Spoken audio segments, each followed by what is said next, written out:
네, 그래서 오늘은 이제 버가모 교회 이후에 네 번째 교회, 이제 두아디라 교회에 대해서 함께 나눌 텐데요.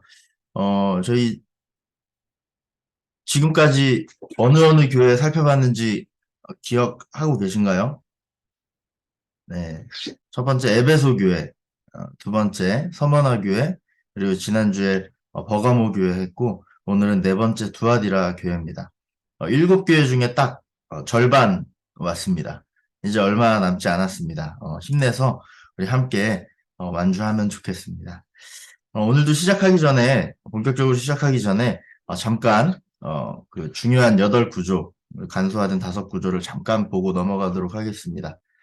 위임, 칭호, 칭찬, 또 책망, 교정, 오심, 승리, 들으라 이렇게 8가지 구조에서 저희가 간소화해서 칭호, 칭찬, 책망, 교정, 결과 이렇게 5가지를 함께 보면서 가고 있죠. 오늘 함께 나눌 두아디라 교회를 향한 말씀은 요한계시록 2장 18절부터 29절까지의 말씀입니다. 절수로 가장 깁니다. 7교회 중에. 네, 함께 오늘 보도록 하겠습니다. 먼저 2장 18절 함께 읽어보겠습니다. 시작. 두아디라 교회 사자에게 편지하라. 그 눈이 불꽃 같고 그 발이 빛난 주석과 같은 하나님의 아들이 이르시되. 전형적인 패턴대로 교회에 편지하라라는 문구 이후에 그리스도의 칭호가 나옵니다. 네, 보통 칭호는 몇 개씩 나온다고 계속 말씀드리고 있죠. 네, 2개씩 나온다고 말씀을 드렸습니다. 그런데 지난주 버가모 교회만 하나만 나왔죠. 이제 좌우에 날선 검을 가지시니라고 나왔습니다. 이 버가모 교회만 유일하게 칭호가 하나인 교회였고요. 오늘도 2개의 칭호가 나오죠. 보면은 화면의 두 번째 줄, 그 눈이 불꽃 같은 불꽃 같으니, 그리고 그 발이 빛난 주석과 같으니, 이렇게 2가지가 나오고 있는데요. 오늘 두아디라에서 나오는 이 칭호가 일반적인 패턴과 다른 게 하나 있습니다. 2개씩 나오는 건 동일한데 뭐가 다르냐면, 우리가 에베소 또 서머나 버가모 지난 3개의 교회를 향한 설교를 보면은 시작 부분의 칭호에서 본 것과 다른 부분이 하나 있는데, 앞선 설교들은 보시면은 이렇게 2장 1절에서 에베소에서는 오른손에 있는 7뼈를 붙잡고 7금촛대 사이를 거니시는 이가 이르시되, 그리고 또 서머나 교회를 향해서는 처음이며 마지막이요 죽었다가 살아나신 이가 이르시되, 그리고 버가모를 향해서는 좌우의 날성검을 가지신 이가 이르시되라고 했습니다. 보면은 색깔로 표시된 게 이제 뭐뭐한 이가 이르시되라고 되어 있죠. 그러면 두아디라 설교는 어떤가 보면 뭐뭐하고 뭐뭐와 같은 하나님의 아들이 이르시되라고 되어 있습니다. 뭐가 다른지 아시겠죠? 어, 다른 설교들에서는 화자들을 명확히 밝히지 않고 뭐뭐 하신 이라고 표현을 합니다. 그런데 오늘 설교에서는 이 하나님의 아들이라고 화자의 정체를 명확하게 지금 정확하게 드러내고 있는 거죠. 그리고 또 이 하나님의 아들이라는 표현 자체가 요한계시록 안에서 딱 여기서 유일하게 표현됩니다. 여기서만 표현이 돼요. 그러니까 다른 설교의 칭호 부분에서는 없는 이 명확한 정체의 표현, 내가 하나님의 아들이라 라는 이 정확한 표현과 더불어서 이 표현이 요한계시록 내에서 여기서만 유일하게 나온다는 점은 분명히 우연이 아닐 거라 생각을 합니다. 그래서 요한이 하나님의 아들이라는 이 칭호를 통해서 강조하고자 하는 메시지가 무엇이었을까라고 생각을 해보면, 먼저는 이 표현이 어디서 인용되었는가 확인해 보면 도움이 됩니다. 요한계시록은 참 구약 성경을 많이 인용을 하는데요. 시편 2편에서 이 오늘 두아디라 교회를 향한 설교 이 내용과 비슷한 이 말씀들을 많이 찾을 수가 있는데요. 먼저 이 하나님의 아들이 이르시되라는 표현에 시편 2편 7절을 보면 너는 내 아들이라 라는 말씀이 나옵니다. 사실 하나님의 아들이라는 이 말씀이 요한계시록에서만 처음 나온 거지, 한 번 나오는 거지, 성경의 다른 본문들에서도 여러 차례 등장할 텐데, 대체 그냥 너는 내 아들이라 라고 한 게 무슨 연관이 있을까라는 생각을 하실 것 같아요. 근데 이 하나님의 아들이라는 표현이 시편 2편 7절에 내 아들을 안시한다는 것은 이 두아디라 설교 우리가 쭉 읽어보면 나오는데, 후반부에 계시록 2장 27절이 시편 2편 9절을 인용하고 있다는 사실을 통해서 확인을 할 수 있습니다. 시편 2편 9절을 보면은 내가 철장으로 그들을 깨뜨리며 질그릇같이 부수리라 하시도다라고 했는데 우리가 이제 읽게 될 2장 27절도 보면 거의 비슷한 내용들이 반복이 됩니다. 철장을 가지고 그들을 다스려 질그릇 깨뜨리는 것과 같이 하리라라는 말씀으로 되어 있고 많이 비슷하죠. 그리고 또 이따가 보겠지만 26절도 2장 26절도 그 전절인 시편 2편 8절하고 굉장히 유사합니다. 그래서 그런 것으로 봐서 두아디라 설교의 일정 부분이 이 시편 2편의 내용을 인용했다는 게 확실해 보이는데 그래서 다시 본문으로 돌아가 보면 이 하나님의 아들이라는 칭호는 심판자로서 예수님의 역할을 강조하는 표현입니다. 특히 인용했다고 한 이 시편 2편, 이 2편의 전체 주제도 결국에 하나님의 아들이 맡은 주요 역할이 심판입니다. 이 계략과 음모를 꾸미는 이 세상의 왕들과 통치자들을 심판하기 위해 올 하나님의 아들, 심판자로 묘사가 됩니다. 또 심판자로서의 예수님의 역할은 오늘 우리가 본 두 가지 칭호를 통해서도 강조가 됩니다. 보면 둘째 줄에 아까도 읽었죠. 그 눈이 불꽃 같고 그 발이 빛난 주석과 같은 하나님의 아들. 이것도 이제 구약 성경의 인용인데요.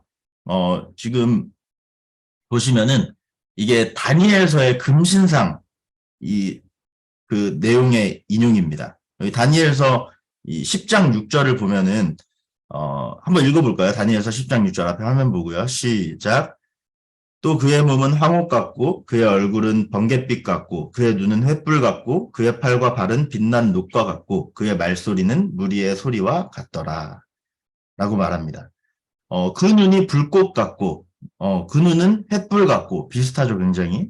그리고 그 발이 주석 같고 라고 오늘 말씀에 되어 있는데 다니엘에서는 그의 발은 빛난 녹과 같고 빛난 주석 빛난 녹 이렇게 되어 있는데 우리가 영어 성경을 보면 모두 브론즈, 영어 브론즈로 번역되어 있습니다. 그러니까 주석, 놋, 청동 다 그렇게 브론즈로 나오는데 그래서 같은 거라고 이제 볼 수 있는 거죠. 이 두 칭호가 바로 다니엘서에서 인용한 것임을 우리가 알 수가 있습니다.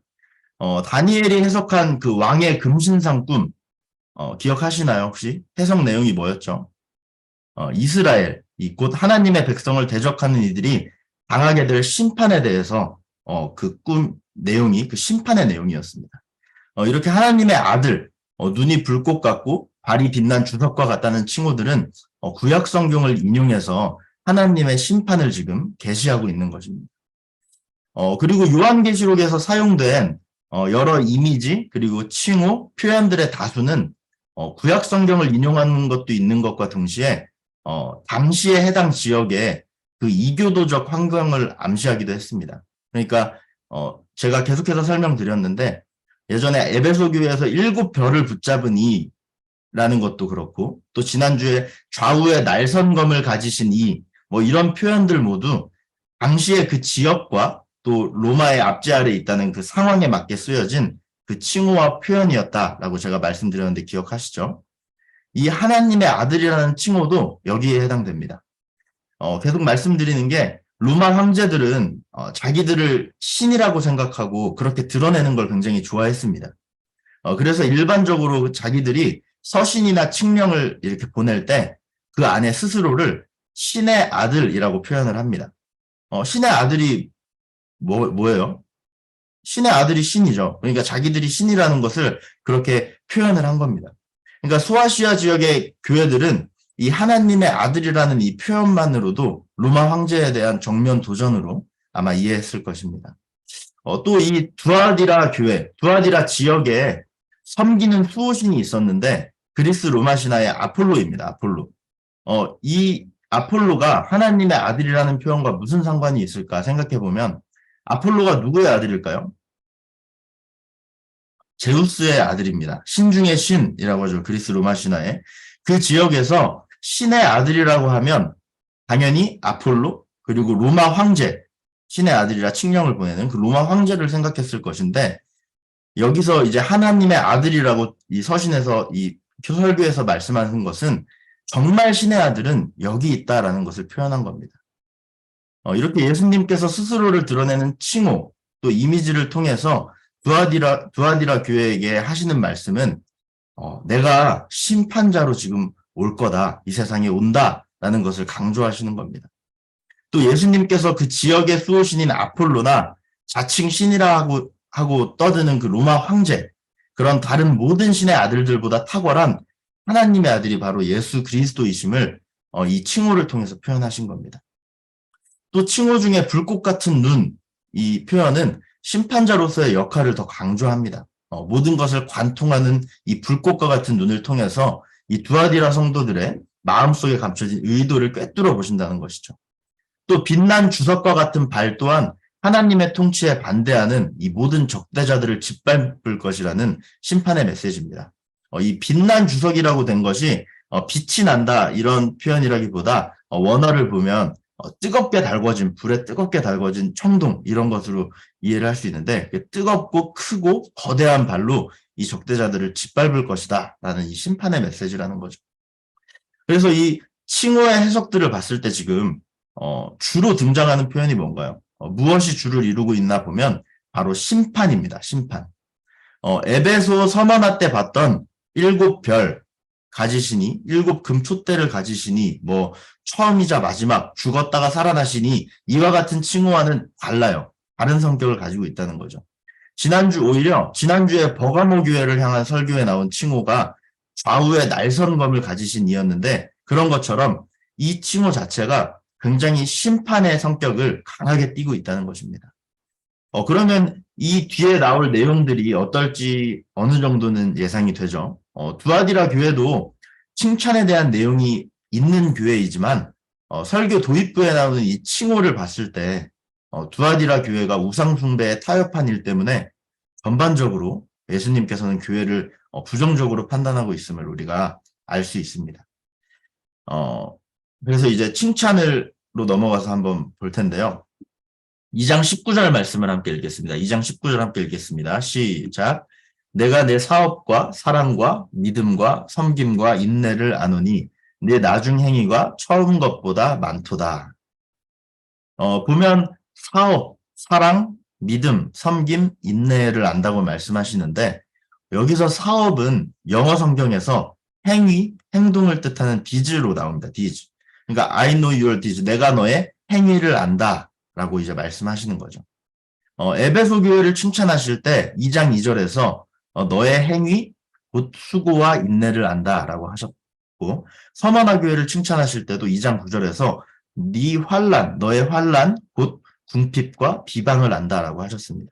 그런 것처럼 오늘 말씀의 이 사업은 행위, 행동이라는 뜻으로 그러니까 너의 행위, 곧 사랑과 믿음과 섬김과 인내를 안다라고 지금 말씀하시는 겁니다. 그러니까 5가지가 아니고 구체적으로 받은 칭찬은 칭찬 믿음, 사랑과 믿음과 섬김과 인내입니다. 두아디라 교회를 칭찬하시면서 이렇게 무려 4가지의 긍정적인 단어를 언급하신 걸로 볼 때, 이 두아디라 공동체는 건강한 모습을 나타냈고, 그로 인해서 예수님께서 기뻐하셨음을 우리가 알 수 있습니다. 그리고 이러한 긍정적인 평가에 이어서 예수님은 뒷줄에 보면 19절 하반절에 보면 내 나중 행위가 처음 행위보다 더 많다라고 또 칭찬을 하십니다. 두아디라 성도들은 기존의 사역을 유지하는 데 또 만족하지 않고 칭찬을 받을 만한 행위를 더 많이 하려고 노력하고 애쓰고 있었던 것 같습니다. 이렇게 4가지 구체적인 칭찬과 함께 이렇게 알고 있다라고 예수님께서 말씀하시는데, 근데 이제 지금까지 우리가 살펴본 다른 교회들과의 차이점을 한번 찾아본다면 오늘 본문의 칭찬들이 다소 일반적인 성격을 띠고 있다는 겁니다. 일반적이라는 게 무슨 말인가? 예를 들면 저희가 예를 들어 연애를 할 때 여자친구가 남자친구한테 물어봅니다. 오빠 내가 왜 좋아? 라고 물었는데 남자친구가 예뻐서 라고만 대답하면 좀 애매하죠. 눈이 예쁘다는 건지 코가 예쁘다는 건지 입이 예쁘다는 건지 아니면 다 예쁘다는 건지 이렇게 외모가 예쁘다는 건지 아니면 또 마음이 예쁘다는 건지 명확하게 알 수가 없기 때문입니다. 다른 교회들을 향한 예수님의 칭찬은 그 내용이 훨씬 구체적이었습니다. 너의 환난, 네가 왜 환난을 당했고 궁핍과 비방을 받았는지 내가 잘 알고 있어 라고 말씀을 하시고 너의 수고와 인내 그 연단을 내가 알고 있어 라고 이렇게 말씀을 하셨는데 반면에 두아디라 교회를 향한 예수님의 칭찬은 굉장히 그리스도인으로서 볼 수 있는 일반적인 내용입니다. 사랑, 믿음, 섬김 이런 것들. 그러니까 교회가 잘하고 있는 선한 행위에 이 독특함 혹은 두드러지는 특성이 엿보이지는 않는다는 거죠. 근데 이게 또 두아디라 설교의 나머지 부분하고 대조를 이룹니다.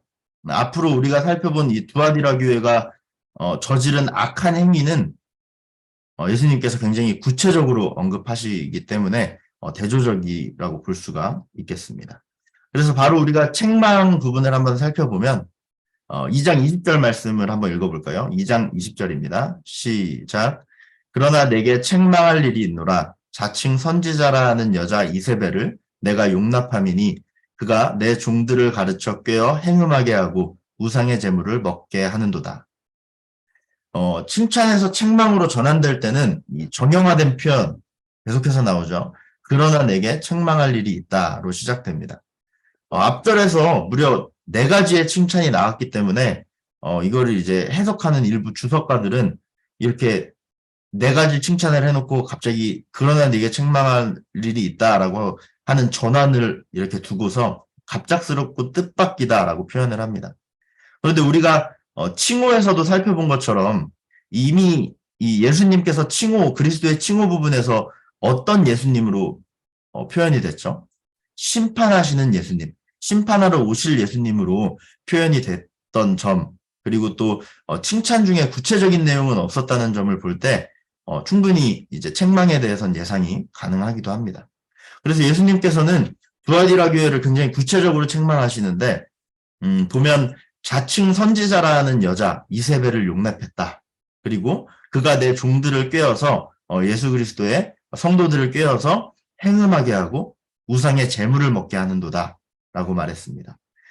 이 딱 말씀을 보면 지난주의 책망과 굉장히 비슷합니다. 근본적인 문제점은 일단 버가모 교회의 문제랑 동일해요. 곧 우상 숭배한 죄, 우상의 재물을 먹은 죄, 그리고 그 죄와 긴밀하게 연결된 행음하는 죄입니다. 버가모 설교는 누구의 이야기로 그들의 잘못에 대한 예를 들었죠? 구약의 어떤 사람을 예로 들었죠? 발람이라는 거짓 선지자를 예로 들었습니다. 오늘 본문에도 구약의 인물이 등장합니다. 누군가요? 구약시대의 악한 왕비 이세벨입니다. 이 이세벨은 공주로 태어났는데 그 삶은 우리가 생각하는 이 동화 속의 아름다운 이런 공주와는 거리가 멀었습니다. 이방 사람이었어요. 시돈의 공주였는데 이스라엘 왕 아합의 아내가 됩니다. 이스라엘의 왕비가 된 거죠. 그런데 이 왕비 이세벨의 악행들은 성경에서도 굉장히 여러 번 언급이 됩니다. 화면을 보시면 이세벨이 여호와의 선지자들을 멸할 때, 여호와의 선지자들을 죽일 때 이렇게 계속 선지자들을 핍박한 사람이에요. 죽이고 멸하고. 또 보면은 이 유명한 사건 엘리야의 그 기도로 불을 내려주시는 그 사건 때 바알의 선지자 450명과 아세라 선지자 400명을 모은 사람이 이세벨이었습니다. 보면 그때 당시에 왕은 아합인데 보면은 이 말씀을 보면 이세벨의 상에서 먹는 바알의 선지자라고 하죠. 훨씬 더 왕보다 영향력이 컸던 것 같아요. 이런 사람이었고 또 19장 2절 마지막 걸 보면은 이세벨이 사신을 엘리야한테 보내서 내가 네 생명을 저 사람들은 지금 죽은 사람을 가리킵니다. 저 사람들 중 한 사람의 생명과 같게 하리라. 그러니까 너 내가 죽여버릴 거야 반드시 라고 지금 경고를 하는 겁니다. 외에도 이제 나봇의 포도원을 차지하려고 나봇을 모함해서 돌에 맞아 죽게 한 일들도 있었고 또 이세벨이 이스라엘의 바알 숭배를 도입한 사람이기도 하고 등등 악한 행동이 굉장히 많습니다. 이세벨에게. 이런 악한 왕비 이세벨과 같은 사람이 두아디라 교회 가운데 있었다는 거예요. 오늘 말씀을 보면. 그래서 이세벨이라는 별칭은 예수님께서 그 악행을 보고 붙여주신 이름이고 오늘 말씀을 보면 그 사람은 자칭 선지자라는 여인이었습니다. 자칭이 문제입니다. 자칭. 다른 사람이 저 사람 보고 선지자라는 게 아니라 내가 하나님의 말씀을 받는 선지자다라고 이렇게 자칭 선지자라는 거였어요. 겁니다. 이 고대 사회와 초기 교회에서 여성이 신탁을 받는 것은 좀 널리 퍼진 현상이었습니다.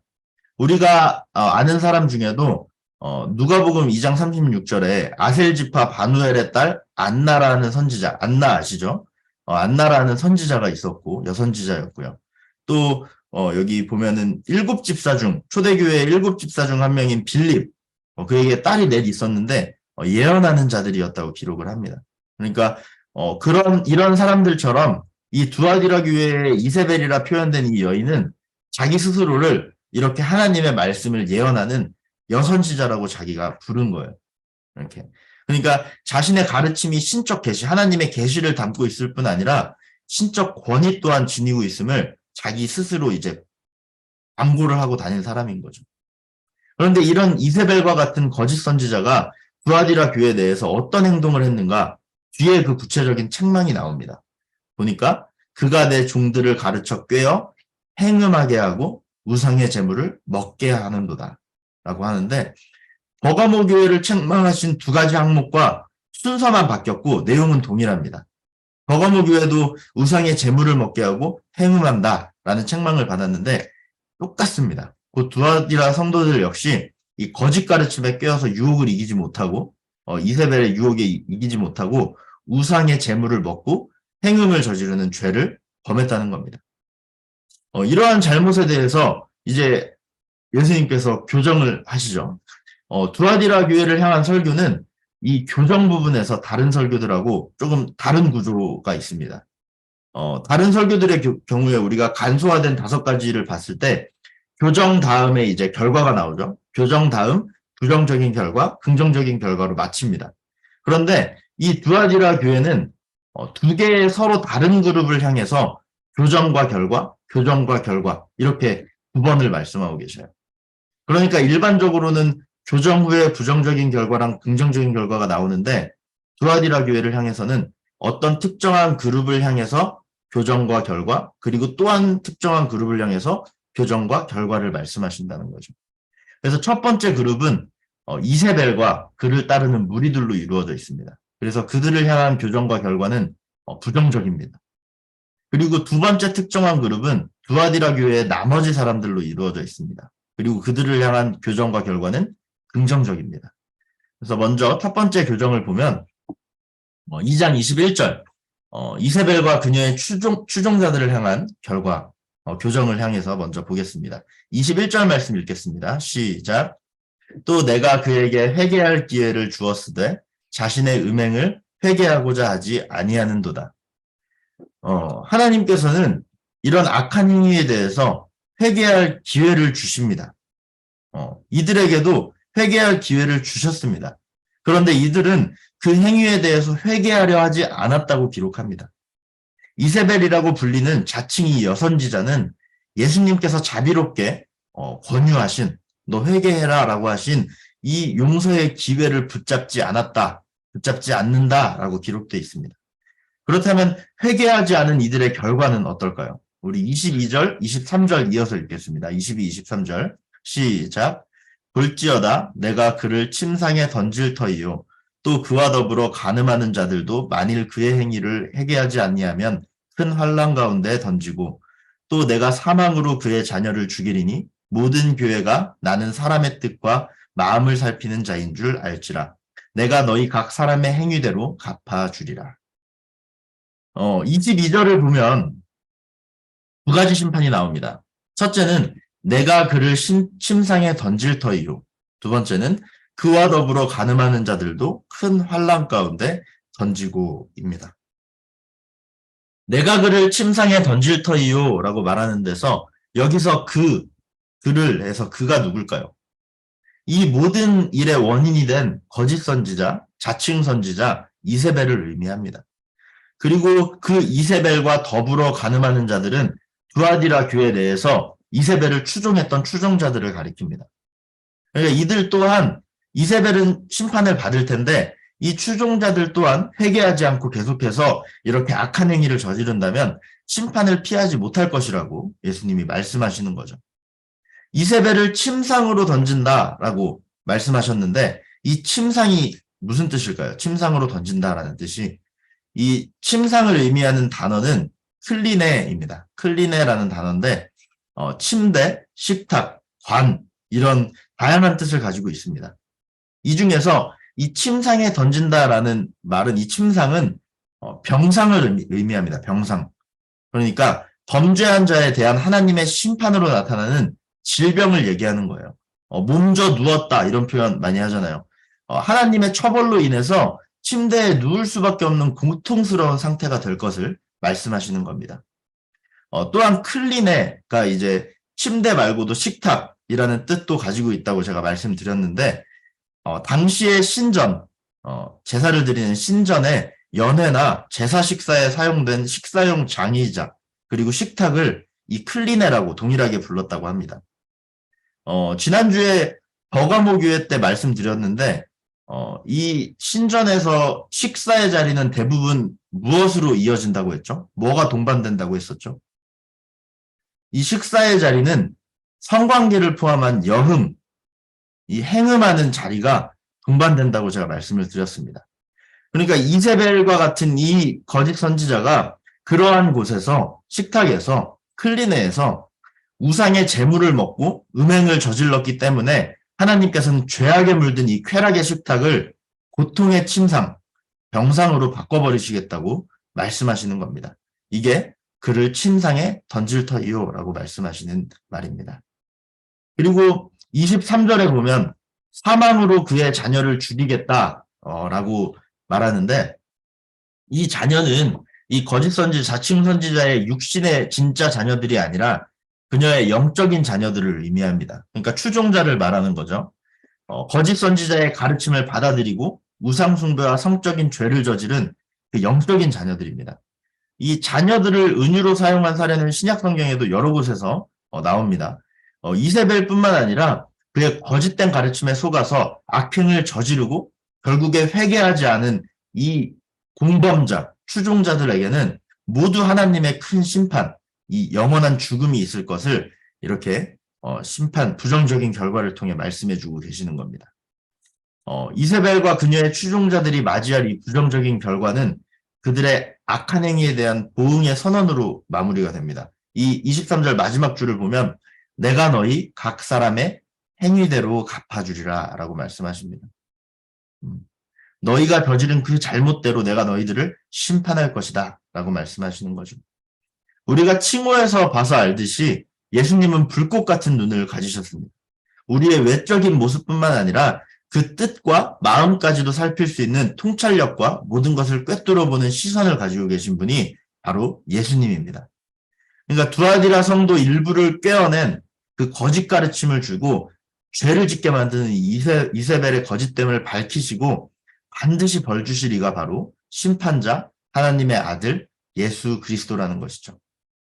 문제는 그 잘못된 가르침을 따른 자들 또한 이세벨과 동일하게 처벌을 피할 수 없다라고 말씀합니다. 그와 더불어 간음하는 자들도 만일 그의 행위를 회개하지 않으면 큰 환난 가운데 던지겠다 말씀하시는 거죠. 그들을 향한 결과는 이렇게 마무리가 됩니다. 그럼 이제 첫 번째 교정과 부정적인 결과를 받고 이제 두 번째 그룹을 향한 교정입니다. 두 번째 그룹을 향한 교정. 두아디라의 남은 성도들을 향해서 교정하는 건데요. 24절, 25절 읽도록 하겠습니다. 시작. 두아디라에 남아있어 이 교훈을 받지 아니하고 소위 사탄의 깊은 것을 알지 못하는 너희에게 말하노니 다른 짐으로 너희에게 지울 것은 없노라. 다만 너희에게 있는 것을 내가 올 때까지 굳게 잡으라. 예수님께서는 두아디라 교회의 한 그룹, 이 이세벨과 그녀의 추종자들을 향해서 교정과 결과의 말씀을 마치신 후에 이 또 다른 그룹, 이 두아디라의 남은 자들을 향해서 결과의 말씀을 이어가십니다. 본문에 보면 우리가 방금 읽은 말씀을 보면 이 두아디라의 남은 성도들은 이세벨의 교훈을 받지 않았습니다. 그리고 그들이 말하는 사탄의 깊은 것도 알지 못하는 자들입니다. 비록 공동체가 이세벨을 용납했다는 죄를 범했다고 책망을 하시지만 그럼에도 두아디라 교회의 모든 성도들이 그 가르침을 수용한 건 아니었습니다. 그러니까 이세벨을 추종한 그룹은 그 거짓 여선지자를 용납했을 뿐만 아니라 그녀의 잘못된 가르침도 받아들였고 그녀와 함께 음행에 동참하고 우상숭배에 동참했지만 남은 자들의 그룹, 남아있는 성도들은 그러한 잘못을 저지르지 않고 그 이세벨의 교훈을 받아들이지 않았다라고 지금 말하는 거죠. 그렇게 믿음을 지킨 자들에게 예수님께서 말씀하십니다. 24절 마지막 부분에 보면 다른 짐으로 너희에게 지울 것은 없다. 너희에게 지울 다른 짐은 없다고 말씀하셨는데 이게 무슨 말일까 보면 또 이게 굉장히 오늘 읽은 말씀과 굉장히 비슷한 또 신약의 성경 구절이 있습니다. 보면 사도행전 15장 28절 29절하고 요한계시록 20장 오늘 읽은 24절 그리고 2장 20절이 굉장히 비슷한데요. 사도행전 15장 28절은 아무 짐도 너희에게 지우지 아니하는 것이 옳은 줄 알았다라고 말하고 오늘 방금 읽은 것은 다른 짐으로 너희에게 지울 것이 없다라고 말합니다. 그냥 똑같은 내용인 거죠. 그리고 사도행전 15장 29절에는 우상의 제물과 음행을 멀리하라라고 말합니다. 그러니까 28절, 29절이 이어지는 걸 해석해 보면 우상의 제물과 음행을 멀리하는 이 짐 말고는 너희한테 다른 것은 지우지 않겠다라는 것이죠. 그러니까 근데 두아디라 교회를 보면 이미 책망받은 것이 딱 그 두 개에 대해서 책망을 받았죠. 우상의 제물과 음행을 멀리하라고 사도행전 말씀에서 말씀했는데 두아디라 교회는 오늘 행음하고 우상의 제물을 먹은 것에 대해서 책망을 받았습니다. 지난주 버가모 교회를 향한 설교에서도 제가 말씀드린 것처럼 우상 숭배는 당시에 이방인 성도들에게는 너무나도 삶 가까이 닿아 있는 유혹이었습니다. 예수 그리스도를 만나기 전까지는 그 사람들도 그렇게 살아왔다는 거예요. 그들의 조상들에게는 너무나도 당연한 일이었다는 거죠. 또 당시의 지역의 조합원으로 들어가서 같이 그 길드에서 함께 일을 하려면 그들이 행하는 이교도적인 행사에 참여해야 했기 때문에 더 그 유혹을 이기기가 힘들었을 거예요. 예수님께서는 이 우상 숭배와 음행의 죄에 노출될 수 있는 이 행사의 자리, 우상의 제물을 먹는 이 식사 자리에 이방인 성도들이 참석하지 못하도록 하셨습니다. 멀리하라고 사도행전에서 말씀하시죠. 유혹을 사전 차단한 겁니다. 그리고 이 조치 외에 다른 추가적인 짐은 그들에게 지우지 않으시겠다고 말씀하신 겁니다. 그러니까 다른 짐으로 너희에게 지울 것은 없다라고 말씀하시는 건 너희가 이것만 잘 참아 다른 건 요구하지 않을게 라고 지금 말씀하시는 겁니다. 그리고서 2장 25절에서 말씀하시죠. 다만 너희에게 있는 것을 내가 올 때까지 굳게 잡으라. 너희에게 있는 것은 그러니까 진정한 하나님의 가르침, 좀 전에 인용됐던 사도행전 15장 28절 29절의 말씀입니다. 우상의 제물과 음행을 멀리하라. 이것을 굳게 잡으라고 말씀합니다. 몇 번 제가 언급했던 크라톤 있죠. 그 7별을 굳게 붙잡으시니 거기서 나왔던 크라톤 여기서 굳게 잡으라는 것도 같은 단어입니다. 우상 숭배와 음행의 자리에 참석하고 싶은 그 유혹을 견뎌내고 주님께서 다시 오실 때까지 하나님께서 그 주신 이 말씀을 굳게 잡고 믿음을 유지해라 라고 말씀을 하시는 겁니다. 이렇게 믿음을 지킨 자들에게는 어떤 승리의 메시지가 기다리고 있을까? 26절에서 28절 말씀을 함께 읽도록 하겠습니다. 시작. 이기는 자와 끝까지 내 일을 지키는 자에게 만국을 다스리는 권세를 주리니 그가 철장을 가지고 그들을 다스려 질그릇 깨뜨리는 것과 같이 하리라. 나도 내 아버지께 받은 것이 그러하니라. 내가 또 그에게 새벽별을 주리라. 아멘. 두아디라 이 교회를 향해서 설교하시는 이 본문에 나오는 이 긍정적인 결과, 마지막 부분이죠. 이 승리 부분의 문구는 또 독특한 면이 있습니다. 다른 6편의 설교들을 우리가 보면은, 이기는 그리스도인을 가리킬 때, 이기는 자에게는 뭐뭐뭐를 내가 주겠다라고 이렇게 말씀을 합니다. 우리가 지금까지 살펴봤던 교회들 보면, 에베소 교회에게는 이기는 그에게는 하나님의 낙원에 있는 생명나무의 열매를 주겠다. 또 서머나 교회를 향해서는 이기는 자에게는 둘째 사망의 해를 받지 아니하도록 하겠다. 그리고 지난주에 본 버가모 교회를 향해서는 이기는 그에게는 내가 감추었던 만나를 주고 또 흰돌을 주겠다라고 이렇게 말씀하십니다. 근데 오늘 이 두아디라를 향한 설교에서 시작 부분이 조금 다릅니다. 이기는 그에게는 뭐를 주겠다가 아니라 이기는 자와 끝까지 내 일을 지키는 그에게는 이라고 해서 한 문구가 더 추가가 됩니다. 끝까지 내 일을 지키는 자에게는. 여기서 내 일을 지키는 자라고 번역될 때는 이 일은 다른 번역본에서는 행위로 번역이 됩니다. 행위. 그러니까 내 행위를 지키는 자, 예수님의 행위를 지킨다. 이게 뭘까 보면은 이 행위는 칭찬 부분에서 언급하셨던 이 두아디라가 지킨 4가지 선한 행위입니다. 뭐였죠? 사랑과 믿음과 섬김과 인내입니다. 이 행위가 바로 예수 그리스도께 속한 자들의 행위라는 거죠. 그렇다면 이와 대조되는 행위는 뭘까요? 오늘 본문에 나오는 이세벨과 그녀의 추종자들의 행위입니다. 여기 보면 그의 행위, 각 사람의 행위대로 갚아주겠다 말씀했는데 이 행위는 행음하는 행위고 우상의 재물을 먹는 행위, 곧 우상 숭배하는 행위입니다.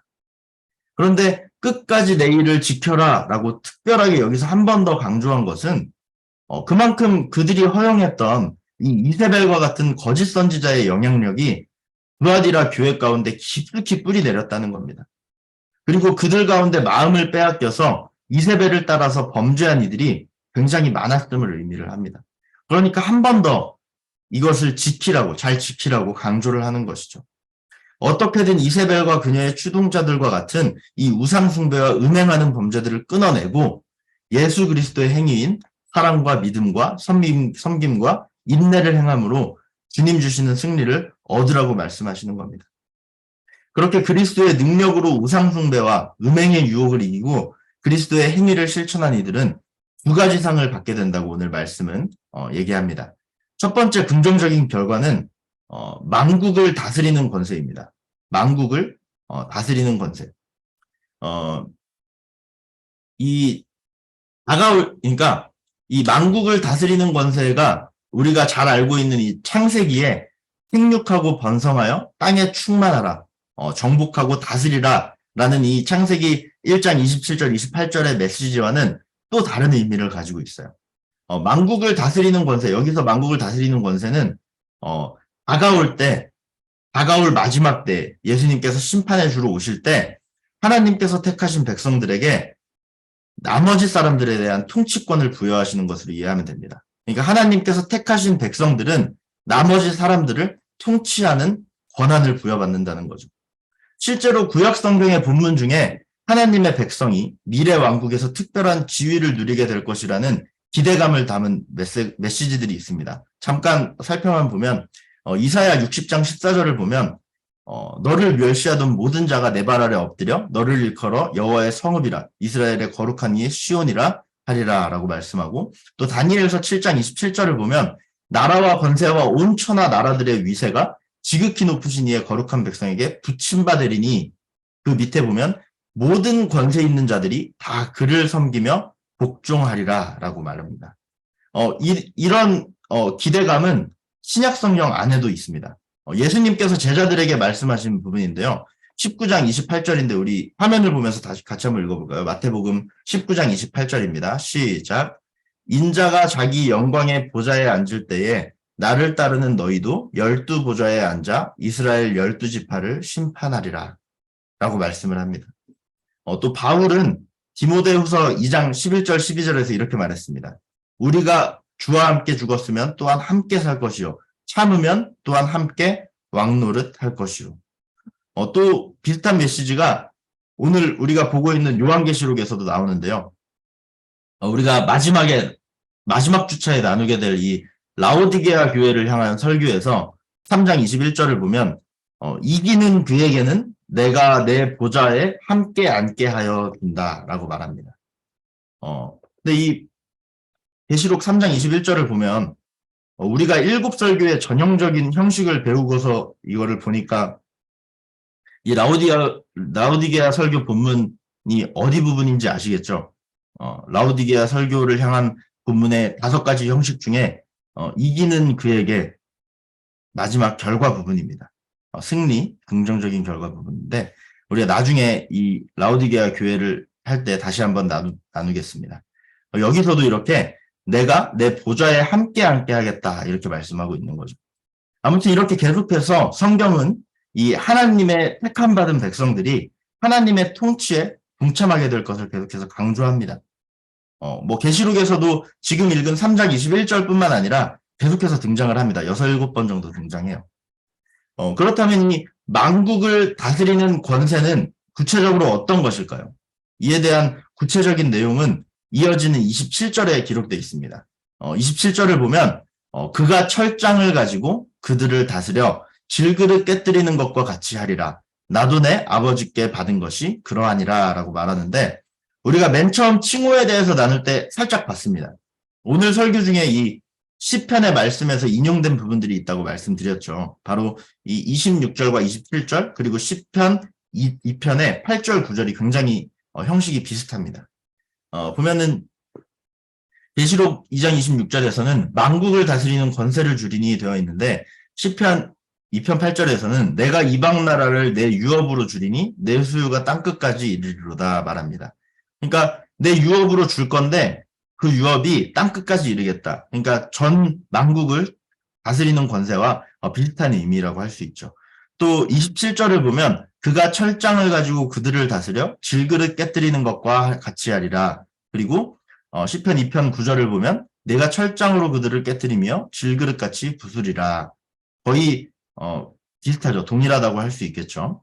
그래서 이 시편 2편은 세상의 왕들과 통치자들이 하나님의 아들에게 복종하지 않으면 결국에 파멸을 당할 것이라는 경고로 끝을 맺습니다. 시편 2편을 읽어보면은 내용이 그렇다는 거예요. 그렇기 때문에 이 두아디라 설교 안에서 이기는 자에게 주어질 상도 이 시편 2편의 주제랑 연관되어 있습니다. 만국을 다스릴 권세라는 이 상은 원래 우상 숭배와 음행에 가담한 이들을 심판하고 파멸시키기 위해서 하나님께서 그 아들 예수 그리스도에게 주신 권세인데 주 안에서 승리하는 자 또한 그와 같은 권세를 누리게 됨을 의미합니다. 지금 어려운 말 같지만 어렵지 않아요. 이 계시록 2장 26절 27절 보면 내 일을 지키는 그에게 만국을 다스리는 권세를 줄 건데 이 만국을 다스리는 권세가 심판의 권세라는 거죠. 이 심판의 권세는 원래 하나님의 아들 예수 그리스도의 권세인데 이것을 이 이기는 자들에게도 허락하시겠다는 겁니다. 그렇다면 이 만국을 다스리는 권세는 무엇으로 다스리는가? 또 27절을 보면 나와 있죠. 무엇으로 다스리냐면 첫 번째는 철장입니다. 철장. 이 철장은 그 동물들을 가둬놓는 이 장 그걸 말하는 게 아니고요. 왕이 사용하는 철로 된 규나 이 목자가 사용하는 철제 몽둥이를 가리킵니다. 영어 번역본을 해석하면 철제 몽둥이, 왕이 사용하는 규 이렇게 나오는데 목자가 철로 된 몽둥이를 왜 가지고 있을까요? 왜 가져야 할까요? 양을 위협하는 야생동물들을 격퇴시키기 위해서 가지고 있죠. 말 그대로 이 철제 몽둥이의 쓰임새는 몽둥이입니다. 몽둥이. 때리기 위해서 있는 거죠. 이 철장은 심판의 무기입니다. 지난주에 예수님을 묘사한 칭호에 좌우의 날선 검 이런 것과 같이 위협적인 무기를 의미하는 거죠. 이 철장을 가지고 다스리고 질그릇 깨뜨리는 것과 같이 하리라. 두 번째 의미는 질그릇을 깨뜨리는 것인데요. 이게 무슨 의미냐면 우리가 토기장이와 질그릇 이야기 잘 알고 계시죠. 예레미야서에도 나오는데 예레미야 18장 19절이 우리가 잘 아는 토기장이와 그릇에 대한 이야기입니다. 그래서 18장 6절에 보면 이렇게 기록되어 있죠. 18장 6절 한번 읽어볼까요? 시작. 여호와의 말씀이니라. 이스라엘 족속아 이 토기장이가 하는 것 같이 내가 능히 너희에게 행하지 못하겠느냐. 이스라엘 족속아 진흙이 토기장이의 손에 있음같이 너희가 내 손에 있느니라. 네. 토기장이가 자신을 만족시키지 못하는 질그릇에 대해서 그 모양을 자기 맘대로 바꾸거나 부서뜨릴, 깨뜨려버릴 권세나 권리를 갖는 것처럼 하나님 역시도 우리를 하나님께서 빚으셔서 창조하셨지만 우리가 하나님이 원하시는 모양에 맞지 않고 순종하지 않고 한다면 그런 자들을 하나님께서 부서뜨릴, 깨뜨릴, 그리고 자신의 모양대로 빚을 권세와 권리를 갖고 계신다라는 걸 의미합니다. 그러니까 질그릇 깨뜨려 버리는 것처럼 하나님께서 그들을 깨뜨려 버릴 수 있다는 거죠. 이 만국을 다스릴 권세 안에 그렇게 깨뜨려 버릴 절대적 권세가 있다는 것을 의미하는 겁니다. 오늘 본문을 봤을 때 이것은 그냥 다스리는 권세일, 만국을 다스린다고 했지만 다스리는 권세일 뿐만 아니라 정말로 심판하는, 파멸시키는 권세입니다. 예수님께서 이기는 자에게 바로 이 하나님의 아들과 같은 이 심판의 권세를 공유하신다고 이 26절, 27절에서 말씀하시는 거죠. 이어서 두 번째 상이 나오는데 굉장히 짧게 언급됩니다. 28절을 보면 내가 또 그에게 새벽별을 주리라. 네이버에서 새벽별이라고 검색하면 설명에 새벽 시간 동쪽 하늘에 빛나는 샛별이라고 나옵니다. 일명 금성이라고 소개되어 있습니다. 금성. 로마 시대에도 그랬습니다. 대개 금성은 해가 떠오르기 직전 새벽에 볼 수 있기 때문에 당시에도 금성이 이 새벽별로 알려지게 되었는데 뿐만 아니라 이 금성은 바벨론 시대 이후에 승리와 주권의 상징으로도 널리 받아들여졌다고 합니다. 이게 로마 시대에도 마찬가지였습니다. 자칭 신이라 선포하고 신이 되고 싶어 했던 이 로마 황제들, 지겹죠. 이 로마 황제들 자칭 신이라고 하는 것들. 이 로마 율리우스 가문의 황제들도 다들 자기들이 비너스, 이 아프로디테 여신의 후손임을 자처했습니다. 나는 비너스의 아들이다 막 이런 식으로 자처했다는 거죠. 근데 금성이 영어로 뭘까요? 비너스입니다. 태양계 행성들이 대부분 이 그리스 로마 신화의 신들의 이름에서 따왔잖아요. 목성은 제우스고 해왕성은 포세이돈이고 뭐 수성은 헤르메스고 근데 이 금성이 비너스라는 거죠. 어쨌든 이 새벽별, 금성, 이 비너스는 승리와 주권의 상징이고 당시 로마 황제는 자칭 비너스의 후손들이었는데 이렇게 그들에게 중요한 통치권과 신성의 상징인 이 새벽별을 이기는 성도들한테 준다라고 하는 것은 계속해서 나누고 있는 것처럼 이 절대 권력 로마에 대한 저항의 성격이 강했습니다. 만국을 다스릴 권세와 그 상징인 새벽별이 결국 로마가 아니라 로마 황제들이 아니라 그런 강대국들이 아니라 사탄의 권세가 아니라 예수 그리스도께 속해 있다고 선포하는 것이죠. 심지어 예수 그리스도께 속해 있는 그 권세, 통치권을 성도들이 함께 나누게 될 것이라 말씀하셨으니까 이 성도들의 지위가 로마 황제보다 높아짐을 의미하는 것이나 다름없었습니다. 엄청난 도전이죠. 이렇게 긍정적인 결과, 승리에 대해서 선포하신 후에 들으라 정형문구, 이제 마지막 절에 29절에 귀 있는 자는 성령이 교회들에게 하시는 말씀을 들을지어다로 두아디라 설교가 마무리됩니다. 오늘 이 두아디라를 향한 말씀은 지난주 버가모 설교랑 결을 같이 합니다. 그들에게는 분명히 칭찬할 만한 믿음과 행위가 있었지만 그럼에도 불구하고 하나님께서 가장 싫어하시는 죄, 우상 숭배로 인해서 이들은 책망을 받게 됩니다. 팀 켈러는 내가 만든 신이라는 책에서 우상 숭배에 대해서 이렇게 이야기합니다. 우상 숭배는 유익한 대상을 궁극적 대상으로 바꾸는 것이다 라고 말합니다. 무슨 말일까요?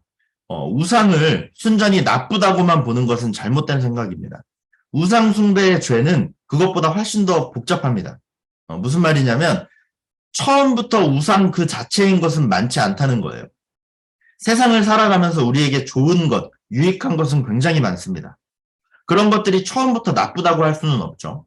그런데 우리의 행복, 삶의 의미, 정체성에 있어서 그 좋은 것을 하나님보다 더 중요하게 여기게 된다면 우리는 유익했던 대상을 궁극적인 대상으로 바꿔버리게 된다는 것입니다. 그게 바로 우상 숭배입니다. 우리 삶에 좋은 것, 나에게 필요한 것, 내가 추구하는 것, 이런 것들은 양날의 검이라고도 할 수 있겠습니다. 하나님에게 향해야 할 나의 열심과 열정과 헌신을 그런 것에 쏟고 있다면 거기에만 심혈을 기울인다면 이것이 우상 숭배와 같다고 할 수 있는 거죠. 예를 들어서 돈은 나쁜 건가요? 좋은 건가요? 돈은, 돈은 좋은 겁니다. 너무 좋죠. 저도 돈 좋아합니다. 우리가 살아가는 데 있어서 가장 필요한 수단 중 하나죠. 하나님께서는 우리에게 땀 흘려 일하라고 하셨고 그 소산으로 먹으라고 하셨습니다. 우리가 정직하게 일을 해서 생계를 유지하는 데 필요한 돈을 버는 것은 굉장히 필요하고 중요하고 유익한 겁니다. 그런데 주객이 전도되어서 돈을 많이 버는 것에만 나의 마음이 집중되고 끌어모으는 것에만 혈안이 돼서 정직하지 못한 방법으로 수단과 방법을 가리지 않고 돈을 벌어들이려고 한다면 이것이 바로 유익한 것을 궁극적으로 바꿔버리는 행동입니다. 또 하나 예를 들면 이 남녀 간의 관계, 사랑은 나쁜 건가요? 좋은 겁니다. 하나님께서 남자와 여자를 창조하시고 더불어 살아가게 하셨습니다. 생육하고 번성하라 말씀하십니다. 근데 솔로몬은 아가서에서 이 술람미 여인을 향한 사랑을 굉장히 사실적으로 가끔은 좀 부끄러울 정도로 표현하고 있잖아요. 남녀 간의 이 관계는 하나님께서 우리를 창조하시면서 주신 이 선물 가운데 하나입니다. 유익한 거죠. 그런데 그게 배우자를 향한 친밀한 사랑의 표현이 아니라 그저 나의 이기적인 욕망을 채우기 위한 수단이 된다면, 그로 인해서 누군가에게 피해를 주는 상황까지 이르게 된다면 그것은 유익한 것을 궁극적으로 바꿔버리는 행동입니다. 욕망이 우상이 되어버린 거겠죠. 이세벨과 같은 거짓 여선지자는 이 두아디라 교회 내에 깊숙이 들어가서 처음에는 유익한 것으로 성도들을 유혹했을 것입니다. 하지만 곧 유익한 것은 궁극적인 것이 되고 하나님의 말씀과 반대되는 삶, 거룩하지 못한 삶, 사단의 추종자가 되는 삶이 되어버립니다. 우리의 삶 가운데 유익한 대상을 궁극적인 대상으로 바꿔버리는 일이 있지는 않은지 돌아볼 수 있기를 바랍니다. 우리의 삶 속에서 행복과 삶의 의미와 정체성을 결정하는 데 있어서 하나님보다 더 중요하게 여기는 것이 있다면 하나님께 드려야 할 열정과 헌신과 나의 마음을 지금 다른 곳에 쏟고 있다면 그것은 유익한 대상이 궁극적인 대상이 된 것이고 결국 그게 바로 우상숭배라는 것입니다. 우리 삶에 그런 일들은 계속해서 일어날 수 있습니다. 어제 사단의 유혹을 내가 뿌리쳤다고 해서 오늘도 내일도 뿌리칠 수 있으리란 보장이 없습니다. 어제 유익했던 것이 오늘은 나에게 궁극적인 것, 우상이 될 수도 있다는 겁니다. 그렇기 때문에 우리는 항상 죄와의 싸움, 내 안에 하나님이 하는 다른 우상을 무너뜨리는 일들을 계속해서 해나가야 합니다. 이세벨과 그 추종자들은 그걸 하지 못했습니다. 회개하지 못했습니다. 끝까지 회개하지 않으므로 침상 가운데 던져지고 환란 가운데 던져진다고 예수님은 말씀하십니다. 연약하고 부족한 우리 안에 유익한 대상이 궁극적인 대상이 되어서 죄를 범한 일이 있었다면 하나님 앞에 솔직하게 고백하고 회개함으로 용서받는 믿음이 있기를 소망합니다. 이기는 자에게 주어지는 이 하나님의 놀라운 상급을 기대하면서 우리 삶 가운데 일어나는 사단의 유혹 속에서도 담대히 승리하며 살아가는 저와 여러분의 신앙 여정이 되기를 주님의 이름으로 축복합니다. 함께 제가 기도하고 마치겠습니다. 하나님 감사합니다. 오늘 요한계시록 두아디라 교회를 향한 설교를 통하여서 우리에게 귀한 가르침을 주시니 감사합니다.